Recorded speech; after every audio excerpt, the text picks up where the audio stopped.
Hey there, it's Shannon with Be Disciplined here to talk to you today about keto.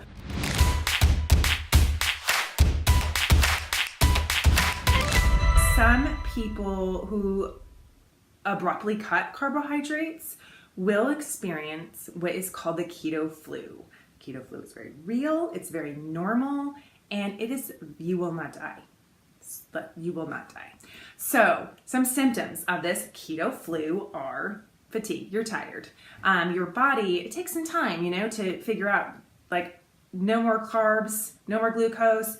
Now I gotta, switch gears over here. So you're gonna be tired at first, but it's for about a week, and then you're gonna have way more energy. Headache, irritability, hangry is a real thing. Difficulty focusing. You'll have some brain fog. And once that passes, you will have more mental clarity than you've ever known.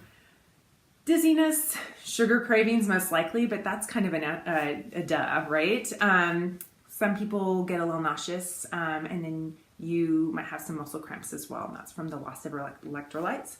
And this is normal, y'all, but it still sucks. So because it takes your brain and other organs some time to get used to using fat rather than glucose for fuel, right? Like I said, it's not a switch. The more carbohydrates you consume before going keto, the more severe your symptoms will most likely be.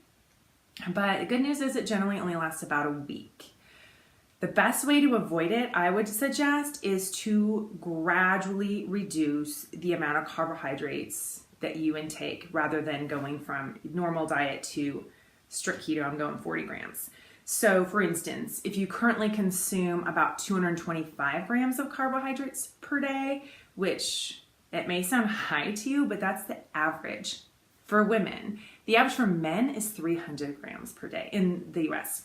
And I think that's national in any event. So if you were just consuming 225 and you were aiming for 40, I would suggest maybe the first week go to 150.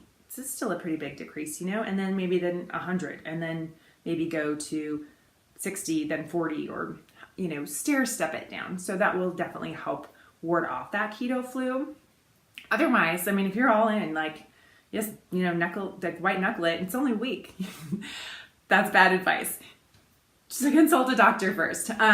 Another thing is when your insulin levels drop, your body responds by excreting more sodium in the urine along with water. So you will be really, really thirsty, and you will go to the bathroom all the time, and you will feel like you're like cotton mouth. So obviously you want to stay hydrated, and then you also want to replace those electrolytes like sodium, potassium, and magnesium either through diet or a supplement as well. And also make sure that you are getting enough sleep. Sleep is huge just normally, but especially if you're going to make a big switch like this. And make sure you're eating enough fat. I can't get enough, your body, I can't emphasize that enough. Your body needs that extra fuel because you just took away the glucose that it was using to survive on. So you need that fat for that fuel. So once you've been eating this way for a few weeks, you will realize that you are able to go longer without eating between meals. You will experience consistent energy throughout the day, and you'll be able to work out without needing to eat a lot. I actually have worked out, I often work out actually on an empty stomach or just on my bulletproof coffee, which I thought was unheard of. No way. I needed to have eggs, not even a protein shake. I needed substance. I needed to chew something and have a full belly to go do a heavy weightlifting workout. And I literally just had a crazy leg day today, and I had half of my bulletproof coffee before I started, and I crushed it. So I promise you, it is real. And so this is what is called fat adapted or keto adapted. And so when you are fat adapted, it simply means that your body is now just super efficient at using fat as fuel. So obviously, if I have 40,000 calories on my body to fuel my workout, I don't need to have my bacon, egg, cheese, spinach, mushroom omelet. That's so amazing. I can go on half a coffee or not much at all. And so this is kind of where I tend to live. And I don't know that, honestly, that I've ever been truly in ketosis. I did buy that, the tester where I puncture, poke a hole in my finger and do a drop of blood. And I never got up to the 3 millimolar ketone level, whatever.